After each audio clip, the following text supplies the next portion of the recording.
Welcome, everyone. Okay, why did I say welcome 3 times? Anyway, I'm saying it one more time. Welcome, everybody, back to another edition of the All Around Atlanta Sports Podcast, or Atlanta Teen Sports Center, whatever you prefer to call us. I'm your host, Blake Newsom, joined with my co-hosts, Jordan and Ashley and Connor Quinn. So, Jordan and Connor, how you guys doing today? Doing well. How are you doing, Bob?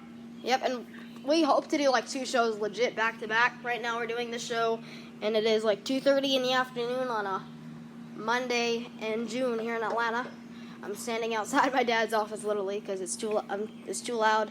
We're too loud to do it in there. But anyway, we're thinking about doing 2 shows back-to-back, so we're probably going to do this Hawk show, come back on and after a break, and then do the Braves. But breaking news involving the NBA draft, right, legit 15 minutes ago, and I said legit already a lot, same as welcome.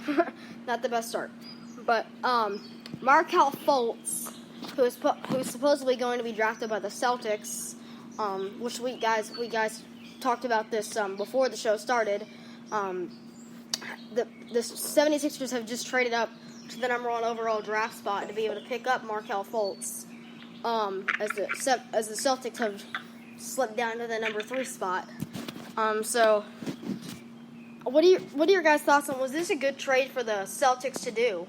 Or what if he were have been, let's say it this way, if Markelle Fultz would have been drafted by the Celtics, as we guys talked about, it wouldn't have been a good fit because, I mean, they already have 3 talented point guards, 2 backups in Rozier and Marcus Smart who they can switch out whenever Isaiah Thomas or one of them gets hurt or if somebody gets hurt and they have to play another position. And then you got the young star in Isaiah Thomas, who looks like he might be a contender, one of the contending players in the East in a few years. So, guys, what are your thoughts? Jordan, I'll go to you first on, was this a good move, and what would happen if Markelle Fultz would have been drafted by the Celtics? Let's see. Well, first of all, if he would have been drafted by the Celtics, I mean, come on, there's no way he would have got any time to play. Like you said, they got Isaiah Thomas and who's backing him up again? Marcus Smart and J.J. Rozier. And they both. Plus, yeah. You gotta thank you. Isaiah Thomas comes in, they call him the fourth quarter king, and you look at Markelle Fultz, this guy's going straight to the D-League, and I mean, it's just a perfect fit for the 76ers, and I mean, 76ers don't have really anybody to come out there and show leadership and bring out W's consistently, when that's something we're missing, a true leader. And Markelle Fultz is a leader for that 76ers team. I know the Celtics are looking for that one guy to come in and lead their young stars, but you got to understand there's other players in the draft who can do that, and Markelle Fultz would just not be. He's probably not ready for that, not getting any minutes role. And you got to think of it this way. When you say he's going to go straight to the D-League with the talent that he is, it just shows the depth that the Celtics already have, and why would they need him? And now you look at the 76ers with looks like a young big 4 that could turn into be really scary if they can add some bench depth with some veterans and some more young pieces that they were getting every year with Saric, Embiid. You got Okafor coming off the bench. You got Simmons, who should be coming back and should have a good rookie season if all stays well. You can possibly draft another young shooting guard star or somebody in free agency that can help out. And this team has got a scary young starting lineup that could end up being terrorizing to other teams in the East. And I say Markelle Fultz, if he does get drafted by the 76ers, I do say they have a shot to make it one of the later seeds in the playoffs. Connor, let me get your thoughts on the same question I asked Jordan. Well, like you said earlier, about how Isaiah Thomas is definitely going to be a definite championship contender. I don't see the reason why that the Celtics really had to do that, because they are running out of cap space by trying to get, because I've seen rumors about they're trying to get Anthony Davis. I don't really see why they needed to do that. I don't really understand it. I mean, the Celtics, with the young stars that they do have, I mean, they do have plenty of young stars. I can tell you that, but I just don't. And some people have just come out of their shell this year. I mean, you think of Jay Crowder, Kelly Olynyk, who's done a good backup to Al Horford, who showed up in Game 7 of the Eastern Conference Finals and to the Eastern Conference Semifinals, which boosted him to play the Cavs. We all know what happened there, but he showed up to play and helped Isaiah Thomas out late. Then you see Avery Bradley, who's been pretty good on some occasions. As I said, we already hit on their great point guard depth for how young they are. Let's see, Tyler Zeller, or was that Cody? I don't remember. But one of the Zeller brothers is on the team as well. I mean, this team is stacked with young talent, and now they're trying to get another star to help them out, like Jimmy Butler, which I don't think would fit. But Anthony Davis, I could possibly see, but he would take over Jay Crowder, who's still growing and learning the game.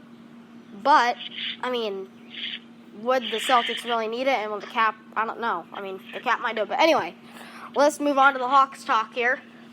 As I said, we are always live on Instagram. Nobody's on right now, of course. So yeah, just please join. So we have some, and there's a car pulling up. Sorry. So we have some viewers to get some questions from. But as we said, let's get back into the Hawks draft talk. Which, let me check. Does anybody know off the top of their head? Because this is bad podcasting. I don't. Does anybody know where the Hawks are picking to start in the first round? I can maybe look into it, see where they are. Yeah. So Connor, you get back with us on that. I'm not 100% sure on this, but they were looking in on Darren Fox on that on the fifth prospect. They were looking in on Darren Fox and see what he has. And they're looking for the big picks here. And they're looking at a guy from I'm not sure what his college, Strasbourg college is. I think De'Aaron Fox won. Didn't De'Aaron Fox go to Kentucky? I think. I'm not 100% sure on this. I know they were looking for a high draft pick. I'm not exactly sure on who they're exactly looking for. I've done some research. Sorry to interrupt, but the Hawks are going to be drafting 19. 19, okay. Yeah. And as Jordan pulled up, they're looking at De'Aaron Fox. My question is why? You already got Dennis Schroeder, who you're looking to try to. If Millsap does end up leaving this team, that is definitely going to be the guy that you're going to build this team around. The young point guard and Dennis Schroeder, who is small, but he's able to get to the basket. His 3-point shot's getting better every year. He's got a great mid-range pull-up, so if he can strengthen his game out on defense, like maybe Tabo can teach him some, but if he can strengthen his team out on defense and build this team around him, this Hawks team does look scary. And then you got Malcolm Delaney, whose first year in the NBA after he was playing in Europe last year. He's been pretty good, other than his injury, and Jose Calderon, I don't know if they'll keep him or not, but he was a great mentor too to Schroeder and Delaney. And then you got shooting guard position. You got Hardaway, who's, if the Hawks can re-sign him, I think all of Atlanta wants him to come back, or most of it. He's been a great addition to this team after Korver left. He's stepped up. But one problem that the Hawks have on is as they're looking out to sign another big small forward this offseason, like I've heard rumors that they're trying to go after Gordon Hayward when they already got 4 small forwards on their starting roster, or not starting roster, but like in their depth chart with Bazemore, Prince, Dunleavy, and Cephalosha. I mean, you don't know if one of them might leave, Dunleavy might retire, but seriously, why need a 5th small forward? I mean, Connor, what are your thoughts?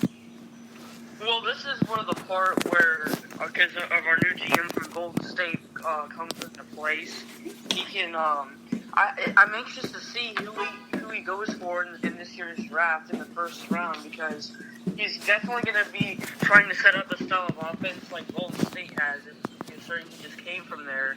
And I hope that he can get one of the best picks in the draft, like one of the best prospects in the draft. So.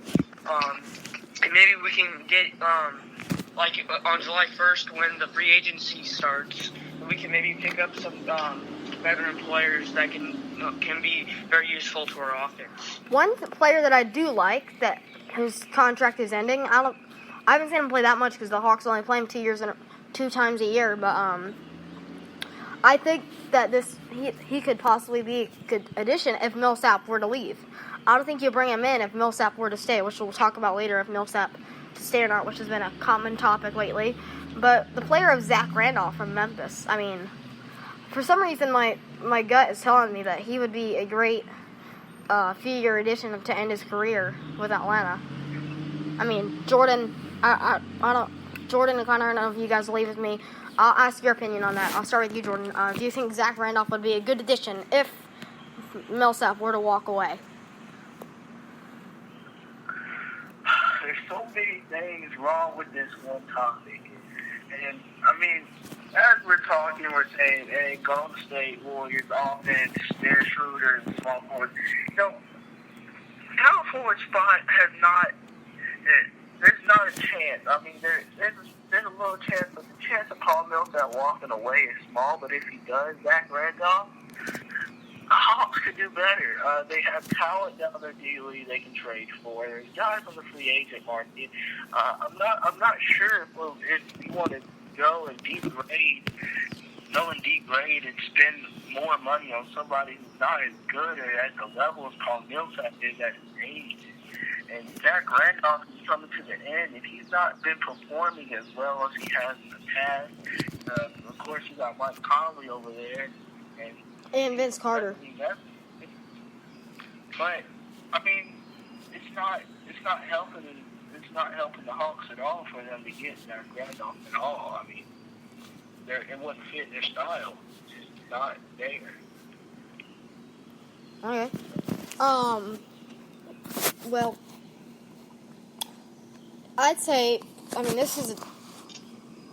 that kind of changed my mind a little bit, but, let's go, Connor, what are your thoughts on my situation that I said?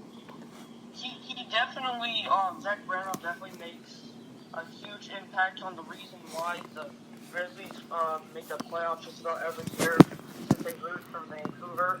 And I just believe if it came to our offense, it'd be a little hard because we all know that Al Horford was a three-point shooter, and of course Dwight Howard kind of like a traditional center where he just crashes the board. I'm going to interrupt you there for like 5 seconds. I'll get back to you. But we'll talk about this later too. Dwight Howard is thinking of shooting three-pointers now. We literally brought him here to be able to rebound, to dunk, to be able to help out and have a double-double nightly. And we brought him here not to shoot threes. Al Horford tried that in his final season here with Atlanta. He was okay with it, but I mean, he's more of a shooter than Dwight.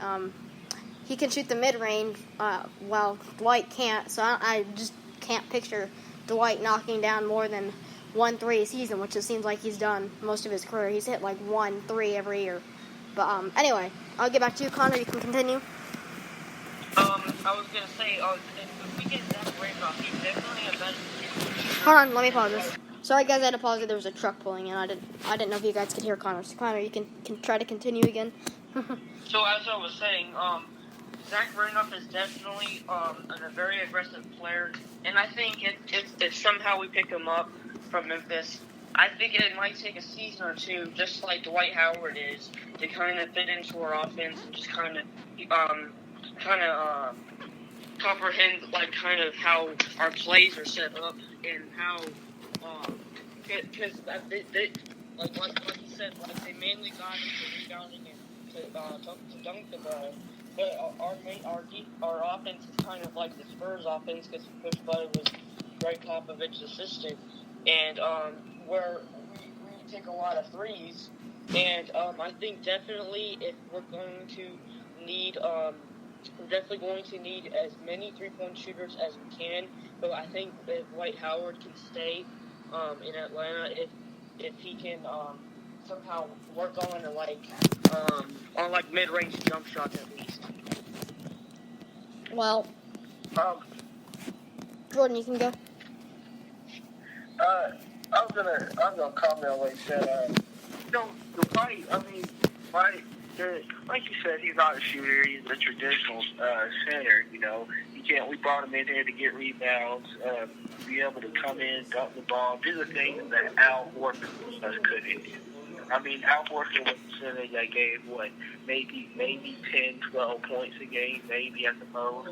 Sometimes, if he's on his A game, maybe 20 with about 5 rebounds. And he did too many shots.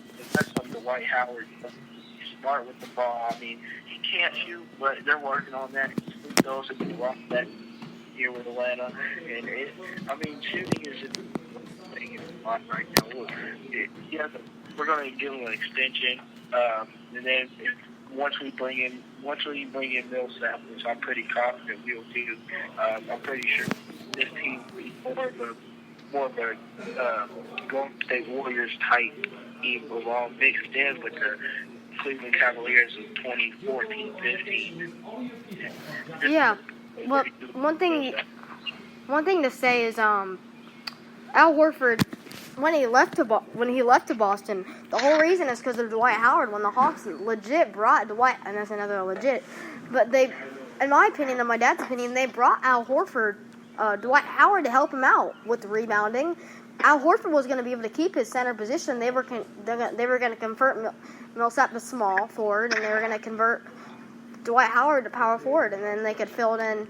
They would have a much deeper bench there with Dwight Howard. It seems to be.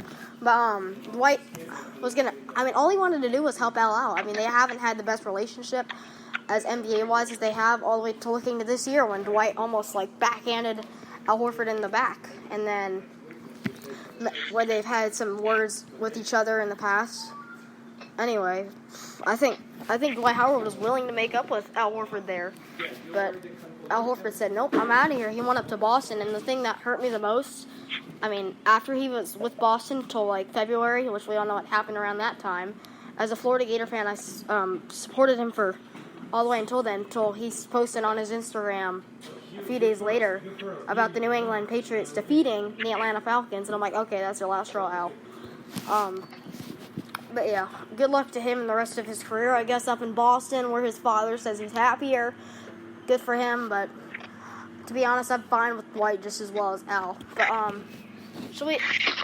let's move into the topic of Paul Millsap, and let's get back into him about his free agency. Do you think the Hawks, if he were to walk away, who should they build this team around? I mean, I'm stuck in between Hardaway or Schroeder. I mean, you got Taurean Prince, you have a young stud coming off, and he's just a rookie who has earned his starting position already. But I think Schroeder would be the best decision. What do you guys, if Millsap were to walk away, who would be the best person to build this team around, if not including Dwight? I think Tim Hardaway would. Okay. What about you? Thing is, though, they would have to re-sign Hardaway, but yeah. Yeah. I can't see Hardaway. I can't see Schroeder. It would have to be somebody maybe from free agency or somebody. I can't see Schroeder. I can see Hardaway. Maybe Hardaway. Maybe even Bazemore. Maybe somebody off the bench that contributes. But I really can't see anybody like Schroeder come in from who was he exceeded my standards this year, which I really love. But Hardaway would be my choice here. Yeah, I mean, what to think about is Dennis Schroeder, who did come from Germany. He's very young. I mean, he's just, this is NBA 2K terms, but I think his overall is bumped up like four over this last year. As when Teague and Schroeder were both here, who are pretty much the same overall in 2K now. So I think it was a good move on the Hawks' part. So otherwise, they'd have 280 overalls, which is right in their hands. As you think, Schroeder is more of a scorer, Teague's more of a passer. But I like how this team looks around Schroeder. But it depends. I mean, if Paul Millsap walks away, yes, just try to keep this team around the anchor man. But yes, Connor, what were you saying?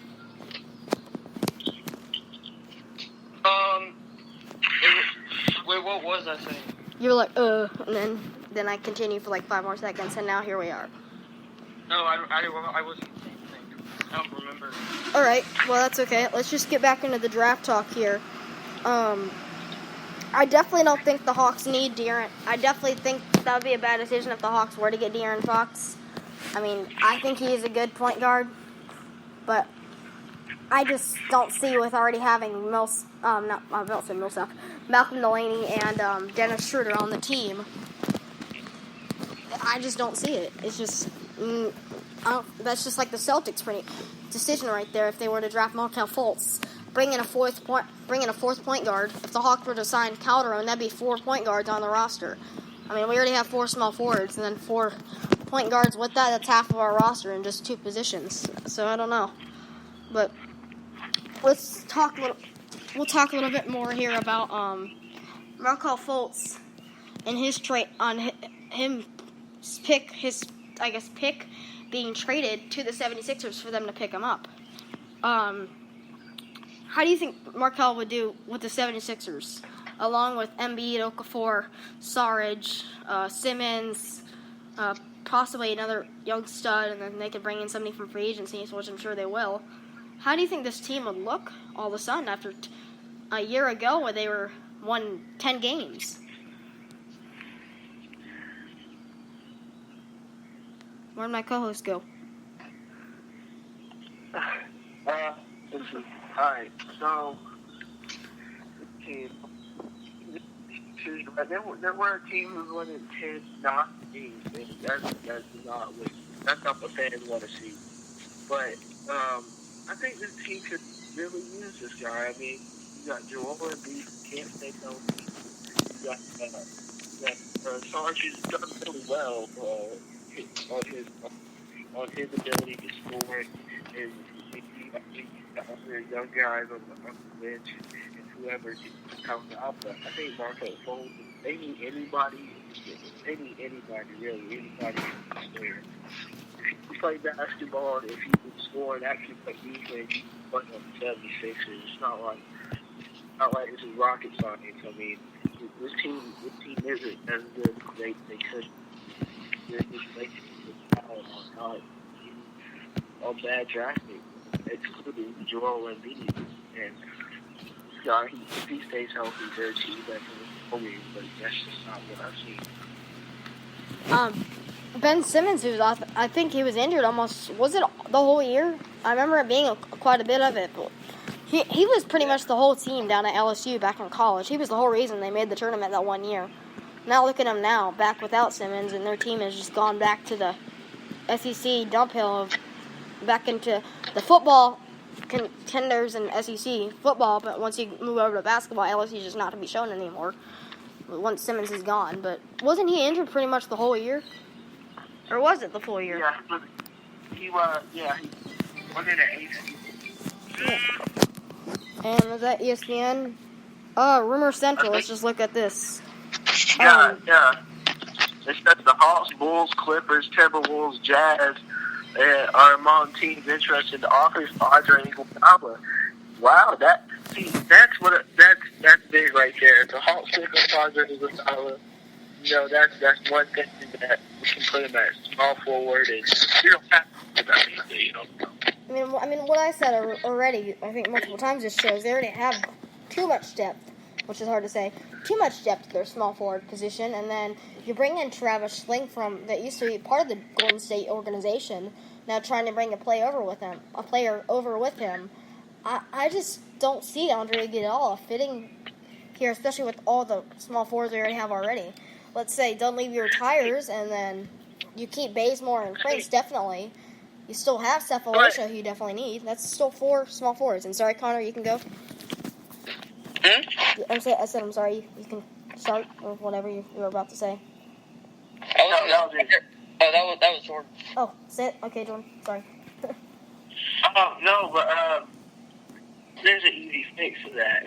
Get rid of Dunleavy and get rid of Cephalosha. We're not going to have Cephalosha after this year anyway. Wait, what? Free agency. I say get rid of Dunleavy and Cephalosha. I know, I heard that, but why would they get rid of Cephalosha? I'm just wondering. See, Cephalosha, we're gonna. I think he's leaving free agency this year. His contract's run out, and the Hawks' main focus is on Paul Millsap and Andre Iguodala right now, which is what I've seen over the past few. And if we can bring them into it,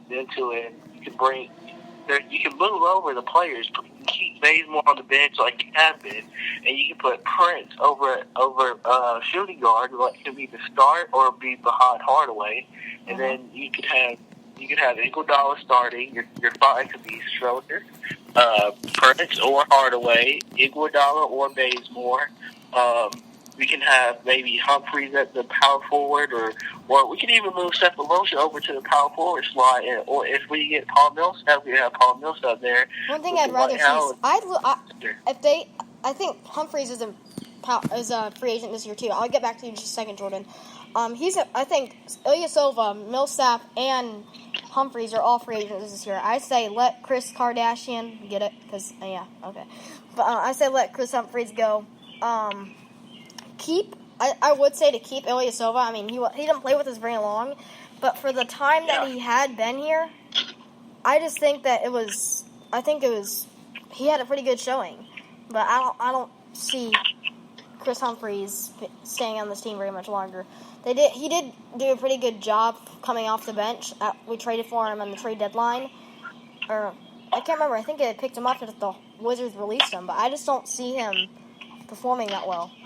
But yeah, that's my opinion. So I would say keep Millsap and Ilyasova, but Cephalosha I don't really see at power forward. And one thing more to say, Iguodala has won I believe he has won the 6th Man of the Year multiple times. Can anybody look that up? But how many times he's won it? But I just see him as a bench player as a great bench player more than a starter. Like you think of Sean Livingston over on the Warriors back when he used to be a starter 5-10 years ago when he was on the Clippers, and find his way over to Oakland a few years later, and he's become a pretty good backup with Ian Clark and Stephen Curry. Ian Clark and him have shared minutes behind the great Stephen Curry. I hate to say it, but he's won his 2nd ring at his early age. But yeah, I just see Iguodala staying a good bench player. I don't really see him as a starter. Connor, do you agree with me?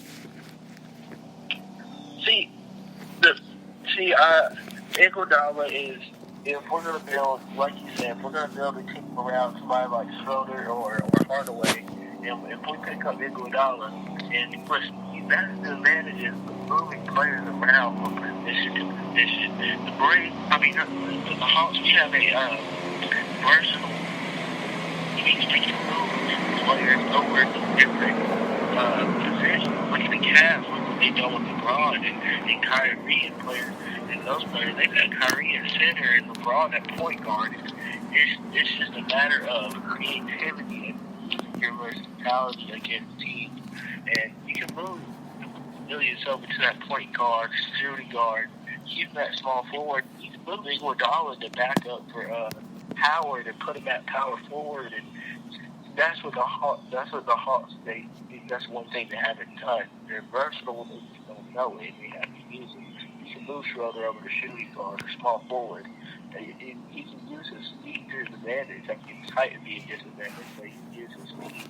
Then you got Hardaway, who you should move over and even power forward. Keep him or put him at small forward. Then you have Iguodala playing and move these players around, but you don't have to. You have to just see what fits at these positions early in the season. But once the season gets going in the middle, you'll eventually know, because you know you can move these players around, this player around, put him here, put them there, and then boom, you have a super team. And you ain't gotta worry about it, Well, that is a good point. I don't really have any comeback words on that. That's. I think since Andre Iguodala, thinking about lost my train of thought. Since we got the Warriors GM, I think we have a good chance of getting Iguodala because he I don't know. Never mind. Okay. You there, Connor? Yeah. Okay. Sorry. Okay.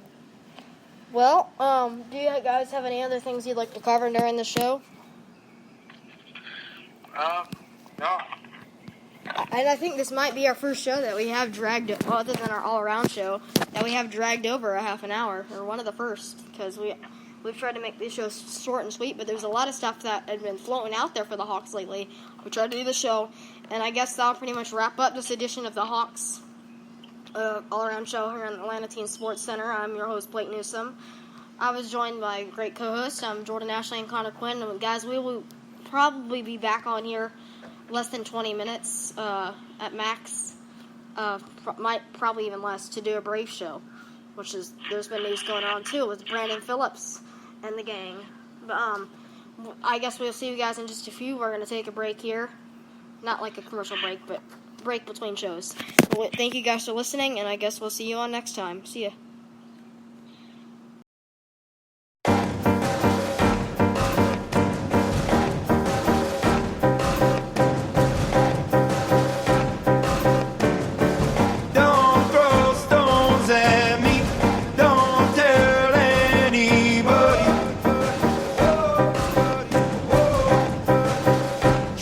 Finds me